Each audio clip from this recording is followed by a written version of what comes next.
விமான கட்டணங்களுக்கான உச்சவரம்பை மத்திய விமான போக்குவரத்து அமைச்சகம் நிர்ணயித்துள்ளது. இண்டிகோ நிறுவனத்தின் விமான சேவை ரத்து செய்யப்பட்டதால் இதர விமான நிறுவனங்கள் தங்களின் கட்டணங்களை பல மடங்கு உயர்த்தியது. இதனை கவனத்தில் கொண்ட மத்திய விமான போக்குவரத்து அமைச்சகம் கடுமையாக கண்டித்து உச்சவரம்பு நடவடிக்கையை மேற்கொண்டுள்ளது. மேலும் அந்நிறுவனங்களின் விமான கட்டணங்களுக்கு உச்சவரம்பையும் மத்திய விமான போக்குவரத்து அமைச்சகம் நிர்ணயித்துள்ளது.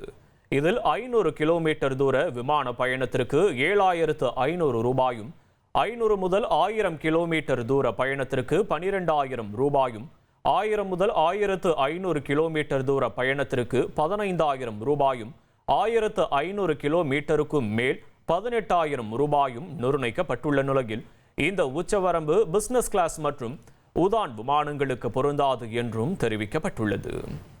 1,24,00,000 மனங்களை வென்ற தந்தி டிவி யூடியூப் சேனல். தவிர்க்க முடியாத தம்ப்நெயில்ஸ், கலக்கலான கான்டென்ட்ஸ். நீங்களும் இந்த குடும்பத்தில் இணைய இப்பவே சப்ஸ்கிரைப் பண்ணுங்க. அசுரபலம் கொண்ட எங்கள் டிஜிட்டல் கரங்களில் உங்கள் விளம்பரங்களை சேர்க்க வாட்ஸ்அப் பண்ணுங்க. 8939888378. Email advttanditv@dttv.in.